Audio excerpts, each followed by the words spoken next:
नमस्कार जी, कैसे हो आप लोग। आई होप आप लोग बहुत अच्छे होंगे। तो स्वागत है आप सबको आज की मेरी न्यू ब्लॉग में। मैं हूं कविता, लाइफस्टाइल ऑफ शॉप ओनर्स से। तो देखिए, मैं शॉप में आ गई हूं और यहाँ पे मैं एक बहुत ही ज़्यादा ज़रूरी काम कर रही हूँ। जी हाँ, यहाँ पे छुट्टे पैसे नहीं थे तो हम, जैसे कि ग्राहक हमारे आते हैं ना, या तो कोई दूसरे दुकानदार भी आते हैं, हम उनको बोल देते हैं कि अगर आपके पास छुट्टा हो तो हमें दे दीजिएगा। तो एक भैया यहाँ पे 5 रुपए और कुछ 10 रुपए का सिक्का लेके आए थे।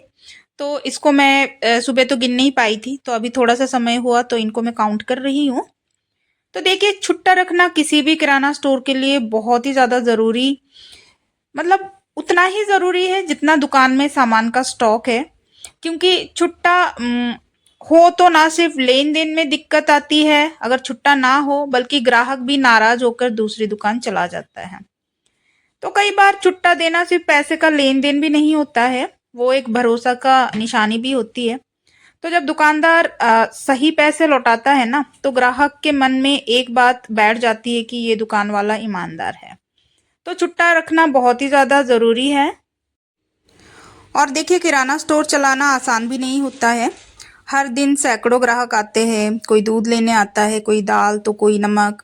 पर इन सब के बीच एक चीज़ ऐसी होती है जो छोटी ज़रूर लगती है लेकिन बहुत बड़ी अहमियत रखती है, और छुट्टा पैसा।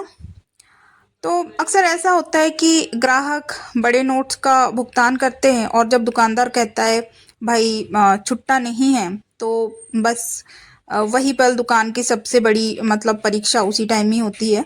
कई बार ग्राहक सोचते हैं कि दुकानदार जानबूझकर छुट्टा नहीं दे रहा है, लेकिन असल में तो दुकानदार भी रोज इसी झंझट से परेशान रहता है, छुट्टा नहीं होने के वजह से।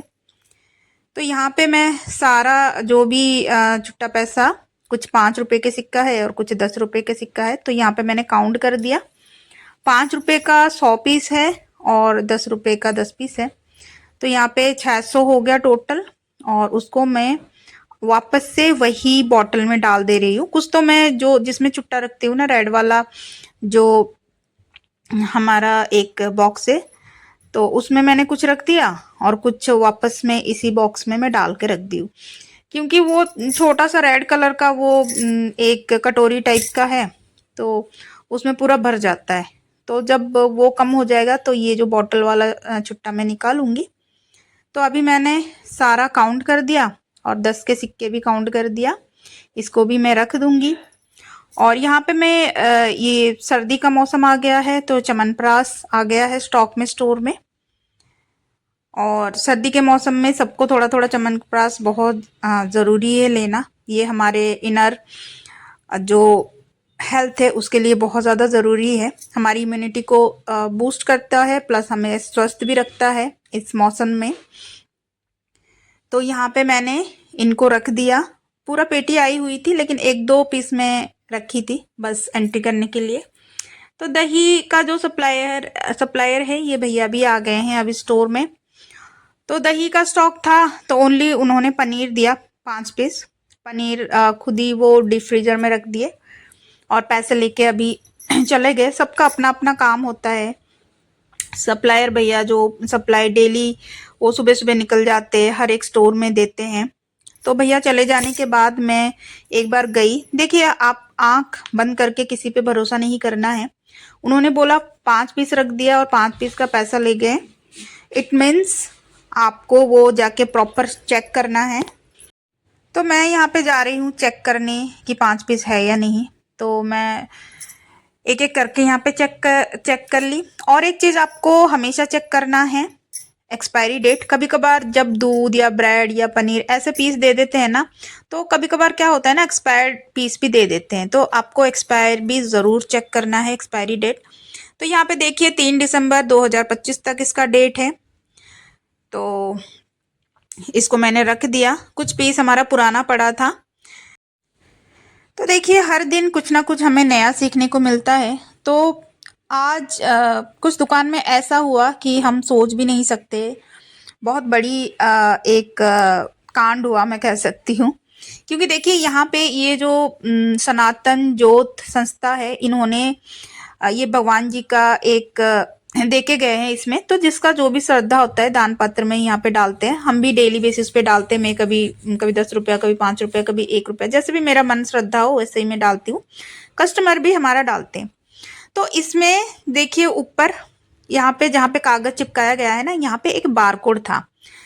अभी तो हमने इसको कवर कर दिया है कागज से। तो एक कस्टमर और उसके पीछे जस्ट हमारा ये स्कैनर था। तो एक कस्टमरों ने भैया ने 690 का कुछ सामान लिया। तो वो जब स्कैनर दिखा है ना, तो ये जो व्हाइट वाला मतलब जहाँ ढका हुआ है ना, उस स्कैनर को पकड़ लिया था। तो पेमेंट वहां पे चला गया। तो हमें भी नहीं पता था ये क्या हुआ। बहुत, क्योंकि वो जिद पे अड़ गए कि पेमेंट तो हमारी गई है और हमारे अकाउंट में आया ही नहीं। तो हम बहुत ज़्यादा कंफ्यूज थे कि पेमेंट एक्चुअली गया तो गया कहाँ। तो फिर बाद में थोड़ा बहुत जांच किए तो फिर बाद में पता लगा कि अरे इस संस्था को ही चला गया।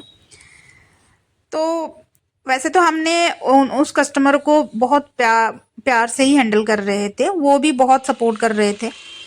तो ऐसा गलती नहीं होना चाहिए। तो ये अच्छा हुआ कि हमें पता लग गया टाइम में और हमने उनको सॉरी बोला। और फिर उसके बाद से उसके ऊपर हमने कागज़ चिपका दिया। तो ऐसे ऐसे चीज़ होता है रेगुलर बेसिस पे। तो पेमेंट उन्होंने किया पर पैसा हमारे पास नहीं आया। और चलो कहीं तो गया है। तो हमने सोचा कि चलो हमने वो वहाँ पे दान ही हो गया हमारे तरफ से। तो देखिए आप भी अगर किराना शॉप या तो कोई भी शॉप खोलने को चाह रहे हैं तो ये छोटी छोटी चीज़ों का ध्यान रखना बहुत ज़्यादा ज़रूरी है। दो स्कैनर अलग अलग चीज़ों का इकट्ठे नहीं रखना, नहीं तो पेमेंट कहीं और चला जाएगा और नुकसान अलग है। तो यहाँ पे जब भी फ्री टाइम मिलता है यहाँ पे मैं साफ़ सफाई में लग जाती हूँ। और यहाँ पे बहुत ज़्यादा, क्योंकि रोड साइड में हमारा शॉप है तो धूल वगैरह जम जाता है। तो मल्टीपल काम होता है। मैं हमेशा अपने ब्लॉग में बोलती हूँ कि एक ही साथ मतलब मल्टीपल काम हमें करना पड़ता है। 1 मिनट का भी हम यहाँ पे लॉस नहीं कर सकते। साथ साथ स्टॉक रिकॉर्ड करो, साथ साथ साफ सफाई, साथ साथ सामान को यहाँ पे रैक में लगाओ, साथ साथ एंट्री करो, सब कुछ हमारा एक साथ ही होता है। तो यहाँ पे मैंने ये सारा सफाई कर दी। सफाई करने के बाद अब कुछ फॉर्चून का पेटी आया था कि ये रिफाइंड ख़त्म हो गया था। तो इस पेटी को भी मुझे लगाना था। तो इसको बड़ी मुश्किल से मैं गोडाउन से यहाँ तक लाई और कोई था भी नहीं लाने के लिए। इस टाइम मैं अकेली ही हूँ शॉप में। तो इस पेटी को मैं उठा उठा के लाई। और यहाँ पे फॉर्चून रिफाइंड है 20 पीस, 20 पाउच है। तो ये हमेशा आपको चेक कर लेना है। और सबसे पहले जब भी मैं कोई चीज़ लगाती हूँ उसका एक्सपायरी ज़रूर देखती हूँ। तो इसका भी मैंने एक्सपायरी देख लिया और कितना ग्राम का है। इसका ना क्वांटिटी हमेशा चेंज रहता है। ये तो 750 ग्राम है। तो इसका एक्सपायरी में देख ली। इसका जो मैन्युफैक्चरिंग 19 जुलाई का है, एक्सपायरी है 28 अप्रैल 2026 का। तो अभी तो बहुत दिन है इसका। तो हमेशा एक्सपायरी डेट चेक करके ही सामान लगाना चाहिए। गलती से अगर गलत चीज़ आपके पास आ जाएगा तो कस्टमर के पास जो भरोसा है, वो जो ट्रस्ट है दुकान के लिए, वो टूट जाता है। तो हर चीज़ का, छोटी बड़ी चीज़ का हमें ध्यान रखना है। जब नए पेटी ओपन होता है तो पेटी को भी आपको देखना है कि कितने पाउच है। और उसको जब लगाओगे तो वो पाउच को भी काउंट करना है। यहाँ पे देखिए पेटी के ऊपर यहाँ पे लिखा है 20 पाउच। तो जब आप लगाओगे ना उसको भी आपको प्रॉपर काउंट करना है कि पेटी के अंदर 20 पाउच है या नहीं।